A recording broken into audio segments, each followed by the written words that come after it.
నమస్తే ఎవ్రీవన్. వర్తమాని భవ బుక్‌లో ఈరోజు టాపిక్ మానసిక కాలాన్ని వదిలేయటం. కాలాన్ని జీవితంలోని మీ వాస్తవ విషయాల వరకే ఉపయోగించటం నేర్చుకోండి. దీన్ని గడియారపు సమయం అనుకుందాం. కానీ వాటితో పని పూర్తి అయ్యాక వెంటనే వర్తమాన క్షణపు ఎరుకలోకి వచ్చేయండి. లాస్ట్ చాప్టర్స్‌లో మనం చదువుకున్నాం గదా!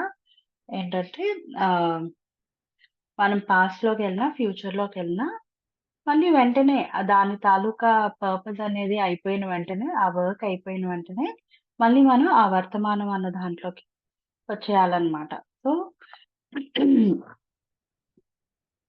ఈ విధంగా గతంలో గుర్తుంచుకోవటం లేదా భవిష్యత్తు గురించి నిరంతరం బలవంతంగా ఆలోచిస్తూ కలలు కనడం అనే మానసిక కాలం ఇక నిర్మించబడదు. ఓకే. అంటే భవిష్యత్తు కోసం ఎక్కువగా ఆహ్, అంటే ఫియర్ పెట్టుకోవడం గాని, లేదా ఎక్కువ ప్లానింగ్ చేసేయడం గాని అవేమీ కాకుండా ఆహ్, మామూలుగా ఈ క్షణంలో ఏం చేస్తున్నాము అన్న దీంట్లోనే ఎక్కువగా ఉంటామనమాట. గడియారపు సమయం అంటే ఒక విహారయాత్రకు ప్రణాళిక వేసుకోవడమో లేదా ఒక నియామకాన్ని తయారు చేసుకోవడమో కాదు.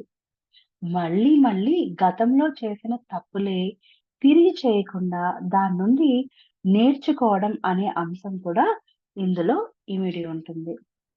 అంటే మనం ఇప్పుడు ఒక ట్రిప్ ఏమైనా వెళ్తున్నాం అనుకోండి. సారీ. లాస్ట్ టైమ్ ట్రిప్‌కి వెళ్ళినప్పుడు we might have learned few things. Maybe ఒక హోటల్ ఏదో బుక్ చేసుకున్నాం. సమ్ స్పెసిఫిక్ నేమ్‌తోని. ఆ హోటల్ అంత బాలేదు. సో, దాన్ని కొద్దిగా ప్రాపర్‌గా అనలైజ్ చేసుకొని, దాన్ని అక్కడ జరిగిన ఆ మిస్టేక్ ఇన్ ద సెన్స్ అక్కడేదో డిస్కంఫర్ట్ క్రియేట్ అయింది గదా! ఆ డిస్కంఫర్ట్ క్రియేట్ కాకుండా ఉండే విధంగా ఈ ట్రిప్‌లో జాగ్రత్త తీసుకోవాలి. అంటే అది ఒక లెర్నింగ్ లెసన్‌గా తీసుకొని, ఇక్కడ అది మళ్ళీ రిపీట్ చేయకుండా ఉండే విధంగా తయారు జేసుకోవాలి. అది అంతవరకే ఉండాలి. అంతే తప్ప అప్పుడలా అయిపోయింది గదా! మళ్ళీ మళ్ళీ అలానే జరుగుతది. ఏది బుక్ చేసినా అలానే జరుగుతది. ఆ కైండ్ ఆఫ్ థాట్స్ అనేవి అవసరం లేదు. దానికి కావాల్సిన ఏవైతే మనం ప్రికాషన్స్ తీసుకోవాలో అక్కడి వరకే తీసుకోవాలి. తీసుకొని దాన్ని ఇచ్చేసి వదిలేయాలంతే. మళ్ళీ ఫ్యూచర్‌లో బుక్ చేసిన తర్వాత కూడా మళ్ళీ నాకు ఇటువంటివే వస్తాయి. ఇలానే అవుతదేమో, ఈ పర్టిక్యులర్ ప్లేస్‌లో కూడా అలానే ఉంటదేమో, అవన్నీ అనవసరం.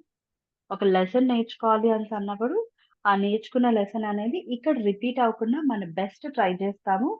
ట్రై చేసి వదిలేస్తాం అంతే. ఆ బుకింగ్ అనేది లేదంటే ఆ ప్లానింగ్ అనేది చేసి వదిలేస్తాం అంతే. అది ఫ్యూచరిస్టిక్‌లో మనం ఇక్కడ ఎటువంటి ఫీలింగ్స్‌ని క్యారీ చేసి, మనం ఈ పనిని చేస్తున్నామో దాని మీద డిపెండ్ అయ్యి మన ఫ్యూచర్‌గా వచ్చే థింగ్స్ అనేవి ఉంటాయన్నమాట. అందుకే ఎప్పుడైతే మనం ఈ ప్రెజెంట్ మూమెంట్‌లో క్రియేట్ చేసుకునే విధానంలో ఎంత క్లియర్‌గా, ఎంత పర్టిక్యులర్‌గా ఉంటామో, ఎంత అంటే క్లారిటీతోని వితౌట్ ఎనీ అదర్ థాట్స్‌తోని ఉంటామో, అంత బాగా మన ఫ్యూచర్ అంటే ఆ నెక్స్ట్ మినిట్ అనేది క్రియేట్ అవుతూ ఉంటుందన్నమాట. సో, అది బేసికల్లీ ఏ విషయాలకైనా సరే. ఒక ప్లానింగ్ పరంగా వెళ్ళాలన్నా, చేయాలన్నా అసలు చేసుకోవద్దా ప్లానింగు? అవేం కాదు. చెయ్యాలి. చేసి వెంటనే దాన్ని చేసి ప్రీవియస్‌గా జరిగిన వాటిని ఆహ్, దృష్టిలో పెట్టుకొని, ఆ మిస్టేక్స్ మళ్ళీ అవ్వకుండా చూసుకొని అలా అని 100% ఏది డిస్కంఫర్ట్ లేకుండా జరిగిపోతుందా అనేసంటే అవ్వచ్చు, అవ్వకపోవచ్చు.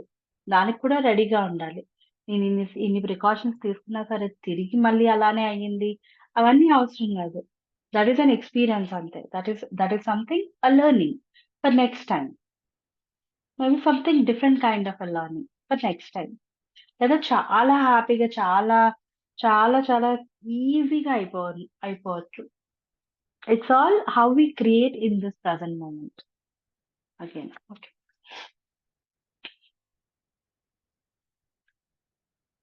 లక్ష్యాలను పెట్టుకొని వాటి కోసం శ్రమించడం, గతం నుంచి నేర్చుకున్న దాని ప్రకారం భవిష్యత్తుని నియమాలు, పద్ధతుల ద్వారా భౌతికంగా గణిత శాస్త్రపరమైన వాటి ఆధారంగా అంచనాలు వేసి తగిన చర్యలు తీసుకోవాలి. ఓకే.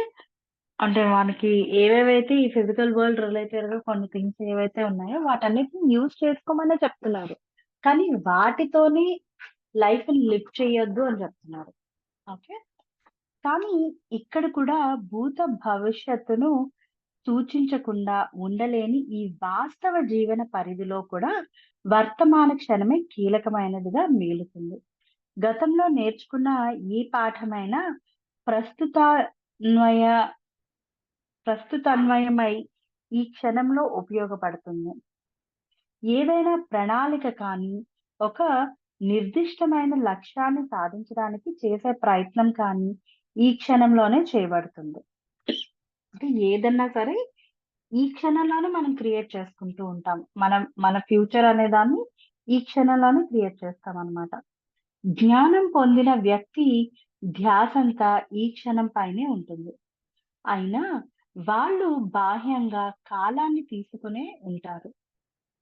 మరో విధంగా చెప్పాలంటే వాళ్ళు గడియారపు సమయాన్ని ఉపయోగించుకుంటూనే మానసిక కాలం నుంచి బయటపడిన వాళ్ళు. మళ్ళీ చదువుతున్నాను చూడండి. జ్ఞానం పొందిన వ్యక్తి ధ్యాసంతా ఈ క్షణం పైనే ఉంటుంది. ఎవరైతే ఒక జ్ఞానం అనేది బాగా తీసుకుంటారో, విజ్డమ్ అనేది తీసుకొని ముందుకెళ్తూ ఉంటారో వాళ్ళందరూ కూడా వాళ్ళ మెయిన్ ఫోకస్ అంతా ఈ క్షణంలోనే ఉంటుందట. అయినా వాళ్ళు బాహ్యంగా కాలాన్ని తీసుకునే ఉంటారు. అంటే బయటికి కనిపించడానికి మాత్రం ఈ ప్రెజెంట్, పాస్ట్, ఫ్యూచర్ అన్నిటిని వాళ్ళు తీసుకుంటున్నాము. ఒక టైం అనే దాన్ని పాటిస్తున్నాము అన్న విధంగానే ఉంటారు. మరో విధంగా చెప్పాలంటే వాళ్ళు గడియారపు సమయాన్ని ఉపయోగించుకుంటూనే మానసిక కాలం నుండి బయటపడిన వాళ్ళు. అంటే ఈ భూత, భవిష్యత్ అండ్ వర్తమానం ఈ మూడిటిని ఈ టైం పరంగా ఉపయోగించుకుంటూనే బయటకొచ్చారనమాట. అంటే ఎప్పుడు అవసరమో అప్పుడు పాస్ట్‌లోకి వెళ్ళడం, ఎప్పుడు అవసరమో అప్పుడు ప్రెజెంట్‌లోకి వెళ్ళడం చేస్తూ ఆ వర్తమానంలోకొచ్చి దాన్ని క్రియేట్ చేసుకుంటూ ముందుకు వెళ్తూ వచ్చిన వాళ్ళే అన్నమాట. ఓకే. సో, ఇక్కడ మనం ఈ వర్తమానంలో ఉండాలి అనేసంటే, ఈ టైంని వీటన్నిటిని పక్కన పడేసి, నేనెప్పుడు వర్తమానంలోనే నాకు నా టైం అంతని ఇచ్చేయాలి అన్న దీంట్లో ఉంటే మనకి తెలియకుండా ఒక కైండ్ ఆఫ్ ప్రెషర్ అనేది క్రియేట్ అవుతుందన్నమాట. అది కాదు మనకు కావాల్సింది. అవసరాన్ని బట్టి అవసరం ఉంది అనేసంటే పాస్ట్‌లోకెళ్తాం. అవసరం ఉంది అంటే ఫ్యూచర్‌లోకెళ్తాం. లేదు అంటే ఆ ప్రస్తుత క్షణంలోనే ఉంటాము. దాన్నే ఎంజాయ్ చేస్తాం. ఓకే. దీన్ని సాధన చేసేటప్పుడు జాగరూకతతో ఉండండి. అంటే అవేర్‌నెస్ అనేది చాలా ఇంపార్టెంట్. కీ రోల్ ఇక్కడ ప్లే చేస్తది. అవేర్‌నెస్ అనేది. లేకుంటే గడియారపు సమయాన్ని మానసిక కాలంగా మార్చేసుకోగలరు.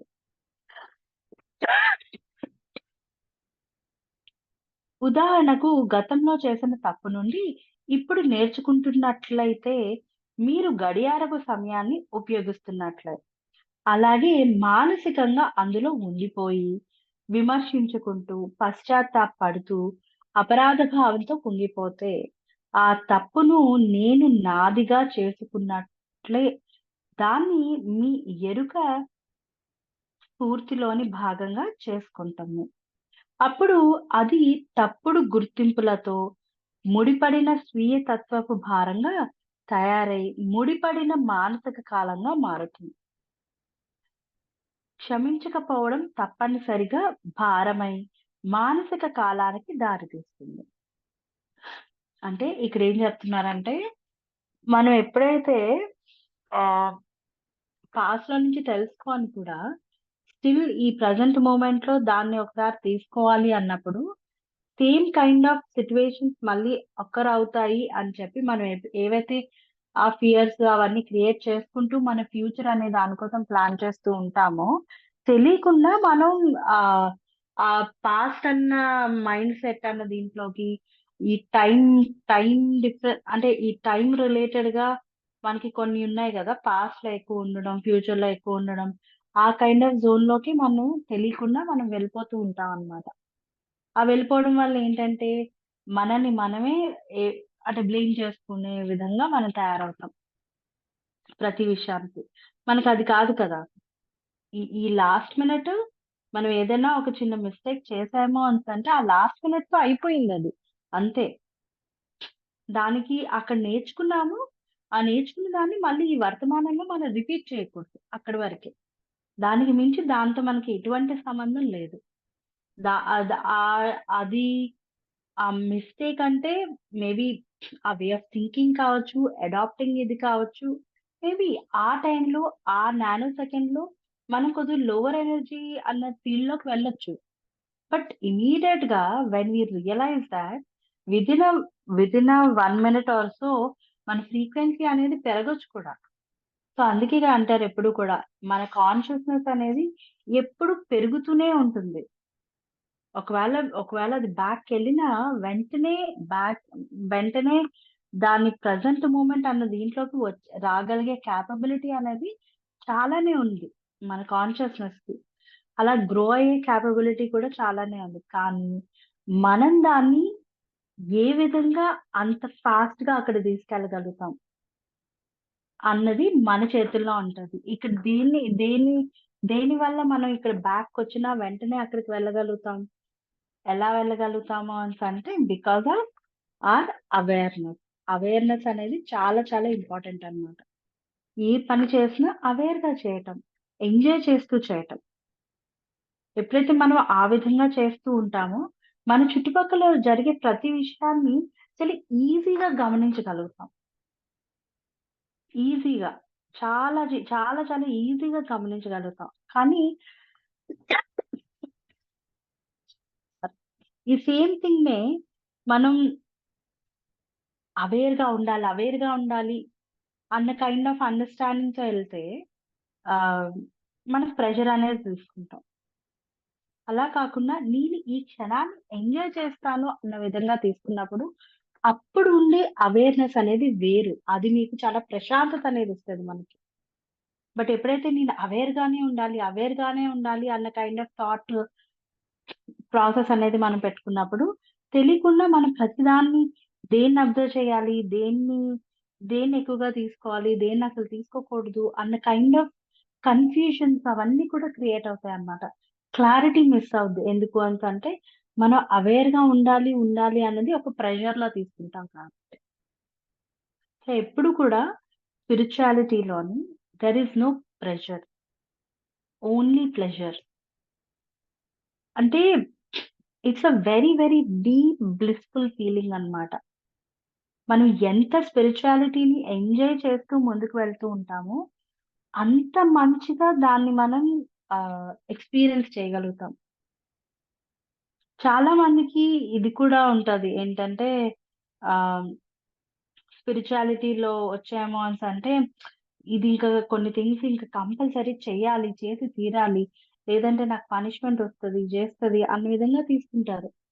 వాళ్ళలా ఆలోచిస్తున్నారు కాబట్టి వాళ్ళు దానికి అంటే ఆ వర్తమానంలో దాన్నలా క్రియేట్ చేసుకుంటున్నారు కాబట్టి, ఫ్యూచర్‌లో దాన్ని వాళ్ళు ఎక్స్‌పీరియన్స్ చేస్తారు. ఎప్పుడైతే మనం ఆ విధంగా కాకుండా, ఏసే ప్రతి స్టెప్ కూడా చాలా జాయ్‌ఫుల్‌గా ఉంది. ఈ జర్నీ అనేది it's giving me every day ఒక మంచి బ్లిస్‌ఫుల్ ఫీలింగ్ అనేది ఇస్తుంది. నేను నేర్చుకోవడానికి, నన్ను నేను ఎక్స్‌ప్లోర్ చేసుకోవడానికి, నన్ను నేను ఇన్నర్ నుంచి జాయ్‌ఫుల్‌గా ఉంచుకోవడానికి, ఈ పాత్ అనేది నాకు చాలా హెల్ప్ చేస్తుంది అన్న విధంగా చూసినప్పుడు, wherever you see happiness. Wherever it is.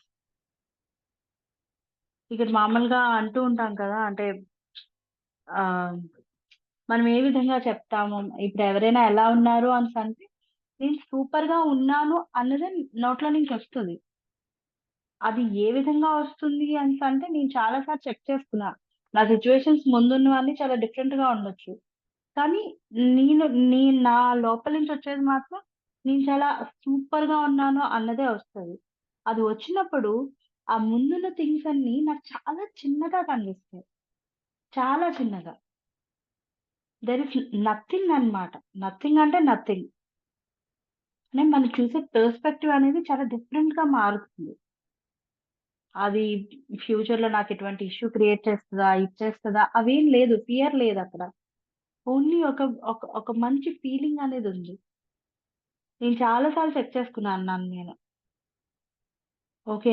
నా కళ్ళ ముందు అలా ఉంది కదా! ఆహ్, నేనెలా చెప్పగలుగుతున్నాను ఇది అని. It is just started coming from inside. అప్పుడు నన్ను నేను చెక్ చేసుకుంటున్నప్పుడల్లా బాడీ ఎలా రియాక్ట్ అవుతుంది అన్న దాన్ని అంటే యూ ఆర్ సేయింగ్ లై కదా! అబద్ధం కదా చెప్తున్నావు నువ్వు అన్న కైండ్ ఆఫ్ దీంట్లో నా లాజికల్ మైండ్ ఉన్నా, బట్ లోపల నుంచి whatever is there in front of you that is a gift. That is a gift. అంటే ఒక హిడెన్ లెర్నింగ్ అనేది దాంట్లో ఉంది. So, you are going to learn that. That is a gift which you are taking అని చూసినప్పుడు there is nothing అంటే wrong గానే లేదది. అది ఈవెన్ ఒక రిలేషన్ కావచ్చు, పర్సనల్‌గా మనల్ని మనం చూసుకునే విధానంలో కావచ్చు, మన సొసైటీ పరంగా ఉన్న థింగ్సే కావచ్చు, జాబ్‌లో ఉన్న థింగ్సే కావచ్చు, ఫ్రెండ్స్ అండ్ రిలేటివ్స్‌తో ఉన్న రిలేటెడ్ స్టఫే కావచ్చు. Whatever it is. మనం మనం ఎప్పుడైతే వాటిని ఒక బ్లిస్ అన్న దీంట్లో చూడగలుగుతామో, ఆటోమేటిక్‌గా మనకు ఆ కనెక్షన్ కూడా తెలుస్తది.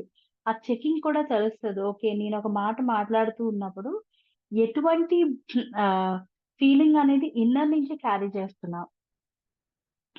ఇన్నర్ నుండి. ఓకే. ఇప్పుడు మనం చాలా విషయాలు చెప్తూ ఉంటాం. నాలెడ్జ్ షేరింగ్ పరంగా చెప్తూ ఉన్నప్పుడు ఆహ్, కొన్ని సార్లు కొన్ని విషయాలు ఆహ్, మనం ఫాలో అవ్వకపోవచ్చు. అంటే మనం ఉన్న సిట్యుయేషన్స్‌లో మేబీ దాని అవసరం ఎప్పుడు రాలేదేమో! లేదా వచ్చినా సరే ఇగ్నోర్ చేస్తూ ఉన్నామేమో! సో, అలాంటి థింగ్స్ పదే పదే మన దగ్గరికి రావడం అనేది కూడా చేస్తాం. ఇలా నాలెడ్జ్ షేరింగ్ చేస్తూ ఉన్నప్పుడు ఓకే. నేను ఈ విషయాన్ని పాటించట్లేదు కదా! నేను దీన్ని పాటిస్తే బావుంటుందేమో అన్న దీంట్లోని ఈ ప్రెజెంట్ మూమెంట్‌లో మనం డెసిషన్ తీసుకుంటున్నాం దాని కోసం. ఎందుకు? అబ్జర్వ్ చేస్తున్నాం. అవేర్‌గా అబ్జర్వ్ చేస్తున్నాం. ఏం మాట్లాడుతున్నాం? ఏం వస్తున్నాయి మాటలు నోటి నుండి అన్నవి మనం అబ్జర్వ్ చేస్తున్నాం కాబట్టి, ఈ క్షణంలో ఓకే. నాకు ఇది యూజ్ అవుతుంది కదా! నేనిలా చేస్తే ఆహ్, నేను అంటే దీన్ని ఇంకా ఈజీగా అర్థం చేసుకోగలను కదా! అన్న కైండ్ ఆఫ్ ఆహ్, ఆ ఐడియా అనేది రావడం గాని, దీంట్లోనే ఒక క్రియేటివ్ ఐ మీన్ ఆ క్షణంలో దాన్ని క్రియేట్ చేసుకోవడం అనేది గాని చేస్తున్నాం కాబట్టి, అది నెక్స్ట్ ఫ్యూచరిస్టిక్ దీంట్లోకి వెళ్ళినప్పుడు వెంటనే మనకి గుర్తు కూడా వస్తుంది. ఓకే. నేను ఈ వర్క్ చేయాలి, ఈ విధంగా ఉండాలి, ఇలా చెయ్యాలి అనే విషయం అన్నది. సో, ఇవన్నీ ఏంటంటే అవేర్‌నెస్‌కి రిలేటెడ్ థింగ్స్. మనం ఎంత అవేర్‌గా ఉంటామో, మనం మాట్లాడే ప్రతి విషయంలోని కూడా, మాటలే కాదు, మనం చేసే ప్రతి యాక్షన్ కూడా అవేర్‌నెస్‌తో చేయాలి.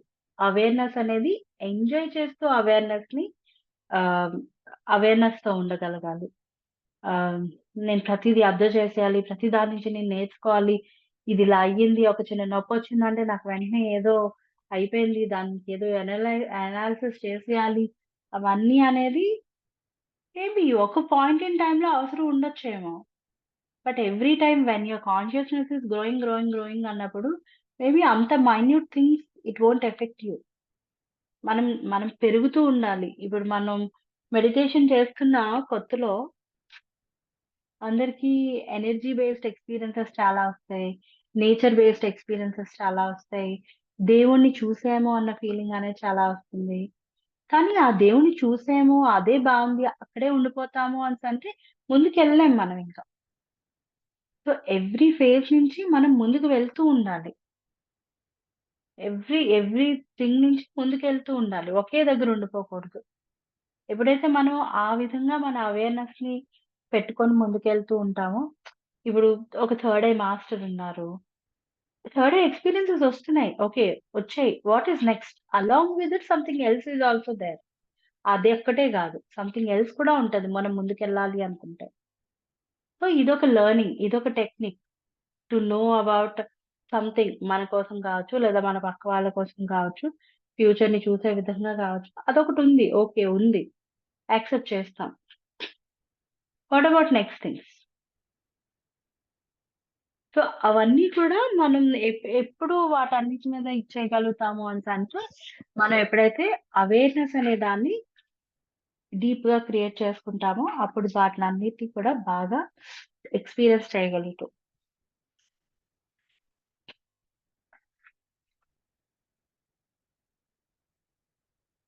ఓకే.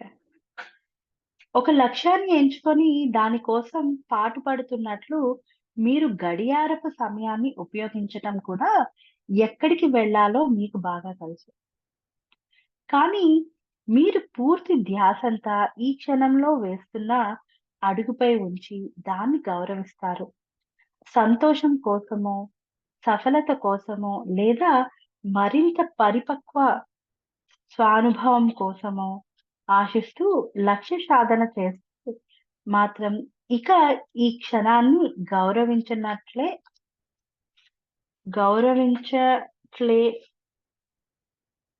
గౌరవించట్లేదనే అర్థం. అంటే ఆ గోల్‌ని అలా బేస్ చేసుకొని దాని కోసమే అలా వర్క్ చేస్తూ ఉంటే ఈ క్షణం అనే దాన్ని మనం గౌరవించట్లేదట. వర్తమాన క్షణం కేవలం భవిష్యత్తును చేరేందుకు గల ఒకానొక మెట్టుగా విలువలేనిదిగా దిగజారిపోతుంది. అప్పుడు గడియారం సమయం మానసిక కాలంగా మారుతుంది. ఇక మీ జీవితం సాహసవంతంగా ఉండదు. కేవలం ద దరి చేరడానికి గాను, సాధించి పొందేందుకు ఉన్న అవసరంగానే మిగులుతుంది. దారి పొడవునా ఉన్న పూలను, వాటి సువాసనలను చూసి ఆనందించలే ఆనందించట్లేదు. ప్రస్తుతం మీ చుట్టూ వికసించి ఉన్న అందమైన, అద్భుతమైన జీవితాన్ని కూడా తెలుసుకోవాలి. అంటే ఇప్పుడు ఫర్ ఎగ్జాంపుల్ మేనిఫెస్టేషన్‌ని తీసుకోండి. మేనిఫెస్టేషన్‌లో ఏం చేస్తాము? ఒక గోల్ అనేది పెట్టుకొని, దాని దానికి సంబంధించిన విషయాలతో మనం ఆ ప్రెజెంట్ మూమెంట్‌లో క్రియేట్ అయ్యింది అని చెప్పి మాట్లాడుకుంటూ వెళ్తూ ఉంటాం అన్నమాట. అంటే మన ధ్యాసంతా ఆ పర్టిక్యులర్ గోల్ మీదే ఉంది. దో వి ఆర్ సేయింగ్ మన నోటి నుంచి వచ్చేది ప్రతీదీ కూడా ఈ క్షణంలో అవన్నీ అవుతున్నాయి అన్న విధంగానే మాట్లాడుతూ ఉన్నాం గానీ, అయినా సరే ఆ గోల్ ఓరియెంటెడ్ గానే ఉన్నాయి. ఆ గోల్ ఓరియెంటెడ్‌గా ఉన్నాయి. ఆ గోల్ ఓరియెంటెడ్‌గానే మనం అలా వెళ్తూ ఉన్నప్పుడు, ఈ చుట్టుపక్కల ఉన్న థింగ్స్ అనేవి మనం అంతలా ఎక్కువగా ఎంజాయ్ చేయం. We be in a different zone. ఎందుకంటే we go very deeper into that thing. So, అప్పుడేంటంటే మనం ప్రస్తుత క్షణంలో ఉన్నాము అనేసి అనుకోవడం అనేది అక్కడ ఇట్స్ ఇట్స్ అంటే మనం అలా ఎంజాయ్ చేస్తున్నాము ఆ విధంగా అనుకోవడానికి లేదక్కడ. ఈ ప్రెజెంట్ మూమెంట్‌ని ఎంజాయ్ చేస్తున్నాము అనుకోవడానికి లేదక్కడ. మనం జస్ట్ గోల్ ఓరియెంటెడ్‌గా బిహేవ్ చేస్తూ ఉన్నామనమాట. ఓకే. సో, నెక్స్ట్ ఆహ్, ఇంకొక క్వెషన్. ఈ క్షణం యొక్క ఉన్నత ప్రాముఖ్యాన్ని చూడగలుగుతున్నాను. కానీ కాలం పూర్తిగా భ్రమ అని అంటుంటే ఆహ్, ఒప్పులే ఒప్పుకోలేకపోతున్నాను. కాలం కేవలం భ్రమ అని చెప్పేటప్పుడు దానికొక తత్వ వివరణ ఇవ్వాలనే ఉద్దేశం నాకు లేదు. సాధారణమైన వాస్తవాన్ని గుర్తిస్తున్నాను. ఎంత స్పష్టమైన వాస్తవం అంటే, దాన్ని గ్రహించడం మీకు కష్టంగా అర్ధరాహితంగా ఉండొచ్చు. కానీ ఒకసారి అనుభవం అయ్యాక అది సమస్యలు అనే క్లిష్టమైన మానసిక పొరను ఒక ఖడ్గంలా ఖండించగలదు. మరోసారి చెప్తాను మీకు. అసలు ఉన్నది వర్తమాన క్షణం మాత్రమే. ఈ క్షణం కానిది మీ జీవితంలో ఎప్పుడూ లేనే లేదు. ఇది యదార్థం కాదా? అంటే ఎప్పుడు కూడా ఈ ప్రెజెంట్ మూమెంట్ అనేదే ఉంది. ఆహ్, పాస్ట్, ఫ్యూచర్ అనేది లేదు అన్న విషయాన్ని ఇంకా డీపర్‌గా చెప్తాను అని మనం ముందుకెళ్తూ ఉన్నప్పుడు మనం ఇంకా డీపర్‌గా తెలుసుకుంటామనమాట. ఓకే. సో, నెక్స్ట్ మానసిక కాలపు పెరిదనం. మానసిక కాలపు ప్రత్యక్షతలను చూస్తే అది ఒక మానసిక రోగం అని మీకు స్పష్టంగా తెలుస్తుంది. ఉదాహరణకు అది communism, national socialism communism, national socialism. దేశంలో అందరికీ ధనం సామానం సమానంగా ఉండాలనే వాదం. లేదా జాతీయత్వం వంటి భావనల రూపంలో వస్తాయి. భవిష్యత్తులోనే ఉన్నతమైన మంచి ఉందని, కనుక ఆ అంతిమమే ఈ మధ్యమాన్ని ధర్మంగా నడిపిస్తుందనే అపోహలతో పనిచేసే భ్రమలు కఠినమైన మతాచార రూపాల్లో వస్తాయి. అంతిమం అనేది ఒక ఆలోచన. మనసు ఊహించే భవిష్యత్తులోని బిందువు. ఓకే. అంటే ఈ కమ్యూనిస్టులు గాని, ఈ సోషల్ యాక్టివిస్ట్స్ గాని వాళ్ళు చేసేదేంటి? భవిష్యత్తులో బాగుపడాలి అన్న కైండ్ ఆఫ్ దీంట్లోనే ఉంటారనమాట. అక్కడ ముక్తి ఏ రూపంలోనైనా సంతోషం, సమానత్వం, స్వేచ్ఛ మొదలైన వాటితో లభిస్తుంది. తరచూ మనుష్యులను చిత్రహింస పెట్టి, బానిసలుగా మార్చి, హతమార్చడమే ఇక్కడికి చేర్చగల వర్తమాన మార్గం. అంటే ఆ రూట్స్‌లో వెళ్తే ఈ కైండ్ ఆఫ్ థింగ్స్ అనేవి అన్ని ఫేస్ చేసి ఆ ప్రెజెంట్ మూమెంట్ అన్న దగ్గరికి వస్తారనమాట. ఉదాహరణకు కమ్యూనిజాన్ని విస్తరించడానికి ఉన్నతమైన ప్రపంచాన్ని తేల్చేందుకు రష్యా, చైనా ఇంకా ఇతర దేశాల్లో దాదాపు 50 మిలియన్ జనాభాను హతమార్చినట్లు లెక్క తేలింది. భవిష్యత్తు స్వర్గం కోసం వర్తమాన నరకాన్ని సృష్టించే నమ్మకాన్ని వణికించే ఉదాహరణ ఇది. మానసిక కాలం ఎంత భయంకరమైన మానసిక రోగమో అర్థం చేసుకోవడానికి ఇంకా సందేహంగా ఉందా? ఈ మానసిక పరిస్థితి మీ జీవితంలో ఎలా పనిచేస్తుంది? మీరు ఉన్న చోట కాకుండా ఇంకెక్కడికో వెళ్లి ప్రస్తుతం ఎప్పుడూ చూస్తుంటారా? మీరు చేసే ప్రతి పని అయిపోతే బావుండును అనే ధోరణిలో ఉంటుందా?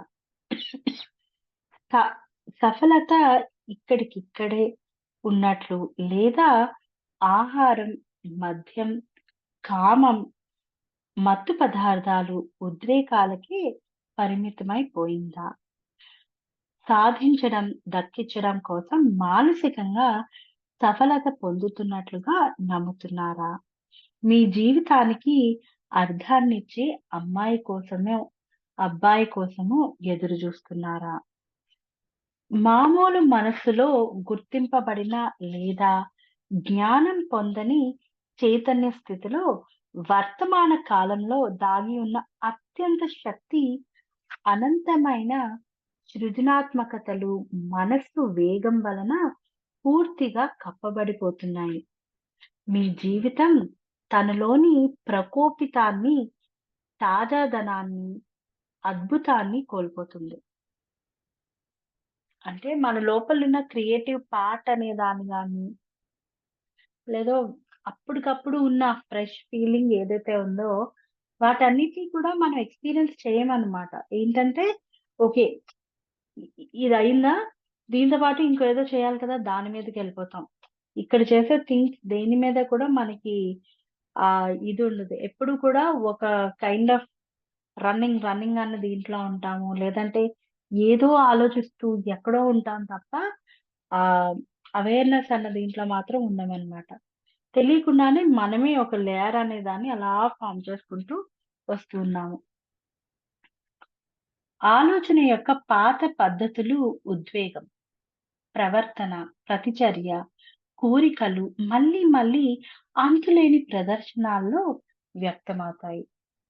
మీకు గుర్తింపునిస్తూనే ఈ క్షణంలోని యథార్థాన్ని కప్పిపుచ్చి, పూడ్చేసే మీ మనస్సులోని రచన యొక్క భాగాలే అవి. సారీ. అంటే ఇక్కడ నాలెడ్జ్ అనేది కూడా it plays a key role అని అనిపించింది ఇక్కడ చదువుతూ ఉన్నప్పుడు. అంటే మనం దేన్నైనా ఒక విషయాన్ని అర్థం చేసుకొని, అంటే ఓన్లీ వర్తమానంలో ఉండిపోవడం, అలా అబ్జర్వ్ చేసేయడం అదొక్కటే సరిపోతుందా అనేసంటే కొన్నిసార్లు సరిపోకపోవచ్చు. మన మైండ్ అనేది ఫిల్టరేషన్ అనే జోన్‌లో కూడా ఉండాలి. ఆ ఫిల్టరేషన్ జోన్‌లో ఉన్నప్పుడే మనం డీప్‌గా what is giving me happiness అనే దాన్ని మనం తెలుసుకోగలుగుతాం. ఇప్పుడు మనం ఇలా ఉన్నాము. ప్రెజెంట్‌గా మన మైండ్‌ని అబ్జర్వ్ చేస్తూ ఉన్నప్పుడు ఆహ్, మనకేదైనా ఆఫీస్‌లో ఏదో అటు ఇటుగా ఏదో అయ్యుండొచ్చు. దాన్ని మనం మన మైండ్‌లో ఇప్పుడు అది ఇక్కడుండి వింటూ ఉన్నా, మన మైండ్‌లో దానికి సంబంధించి ఏదో రన్ అవుతూ ఉన్నప్పుడు, దానికి సంబంధించిన బోలెడన్ని థాట్స్ లైనప్ అయ్యి వచ్చేస్తూ ఉంటాయి. అది తెలియకుండా ఒక జడ్జ్‌మెంటు, ఒక ఇంకొకటి లేదంటే మన మీద ఒక ఒపీనియన్ క్రియేట్ చేసుకుంటాం. అవతల వాళ్ళ మీద ఒక జడ్జ్‌మెంట్ పాస్ చేసుకుంటూ ఉంటాము. ఓకే. నేను నేను దీంట్లో గుడ్ కాదు. నేను దీంట్లో ఇలాంటిది నేను చేయకూడదేమో అన్న కైండ్ ఆఫ్ డెసిషన్స్ తీసుకుంటాం. అవన్నీ తెలియకుండానే ఒక దీంట్లో ఫార్మ్ చేసుకుంటామనమాట. సో, అలా కాకుండా ఇక్కడ మనం ఎప్పుడైతే మన మైండ్ ఫిల్టరేషన్ అనేది కూడా జరుగుతూ ఉంటదో, with the help of meditation as well as the knowledge.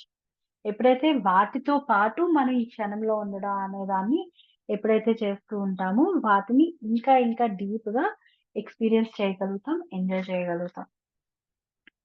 మీ మనసులోని రచన యొక్క భావాలే అవి. అప్పుడు ఈ సంతృప్తికరమైన వర్తమానం నుండి తప్పించుకోవడానికి మనసు తప్పనిసరిగా భవిష్యత్ భవిష్యత్తును సృష్టించి ఆశ్రయిస్తుంది. ఓకే. సో, ఇక్కడ మనకి ఆ మంచి ఫీలింగ్ అనేది రావట్లేదు కాబట్టి, ఓకే. రేపు బావుంటదేమో. నెక్స్ట్ 1 అవర్‌లో ఇంకా బావుంటదేమో. ఆ కైండ్ ఆఫ్ జోన్‌లోకి వెళ్తామనమాట. ఇన్‌స్టెడ్ ఆఫ్ జస్ట్ ఆహ్, అక్కడ ఎక్స్‌పెక్టేషన్స్‌ని పెట్టుకుంటాం. మన ఫ్యూచర్ అన్న దాంట్లోని. ఓకే. సో, ఈరోజు టాపిక్ ఇది. Thank you so much everyone.